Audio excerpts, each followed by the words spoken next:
SilentSource.com here, and today we're looking at kind of a different watch, not the usual brand name stuff that we're used to. This one is a watch made by a guy who started his career on a forum called Rep Geeks, and obviously the forum was initially geared towards guys that collect replicas, so in most of the circles that I chat in, it's probably not one of the most respected forums, but you know, everybody's got their thing, and so it's a little bit out of my element to look at something from there. But this watch isn't a replica. This one is a watch that's built by a fellow that's from there, and that's where he started his career. He calls his line of watches Pyrolume. And if you go to Pyrolume.com, I think you can see a gallery of his a gallery of his watches and all the stuff that he's made throughout the years. And he uses a benchtop CNC mill to make all his dials, so all his dials are custom, and his movements and his cases are sourced from various places. I'm not sure where, but I've seen some of his watches have alpha movements, so I'm guessing he pulls them out of some of the alpha watches sometimes or whatever. And this one is a pilot watch. I believe the specs on it are 45 millimeters, so it's pretty big. It's very similar to, like, say, the Ticino pilot watches and stuff like that out there, and you know, any of the Unitas based pilot watches, except it's got his custom CNC dial, which are pretty much the big draw in his watches.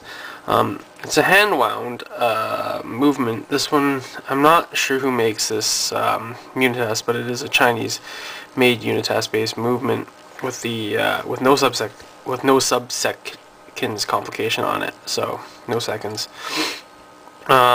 I'm not sure who makes this one. There's several out there, like the Seagull and others, but this one, I don't know enough about those movements to tell you who makes this one.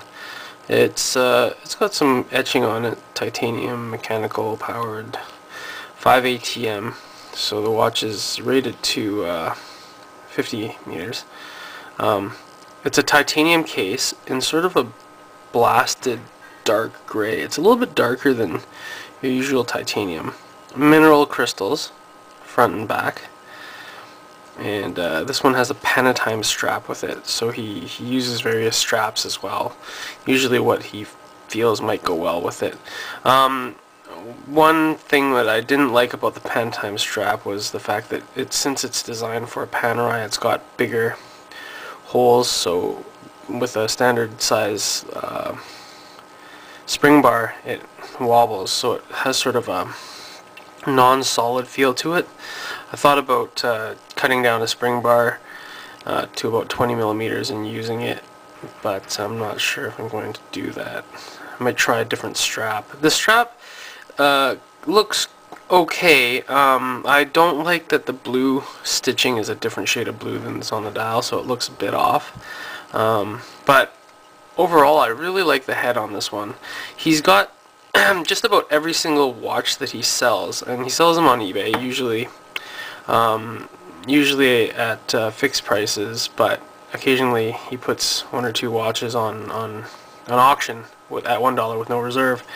And I picked up a couple of these through his auctions. So prices aren't incredibly cheap, but they're not expensive either. It makes these watches are fairly affordable. I think the prices they go for are pretty reasonable, given that he does machine the dials on a multi-$1,000 CNC mill, and he does apply a very cool loom.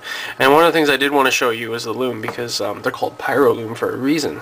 And let me turn down the lights here and you can see the loom. It doesn't look too bright here right now because it hasn't been charged up, but it's pretty cool.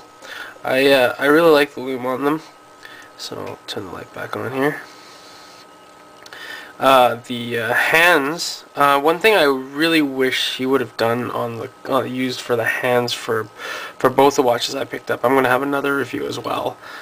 Is the I wish they were, instead of being a shiny black, they were sort of a brushed black or a matte black for the hands. The shape is fine, but because every single thing else on the watch is, you know, sort of a blasted, it would have been nice to have a matte colored hand as well. Rather than the glossy black hands.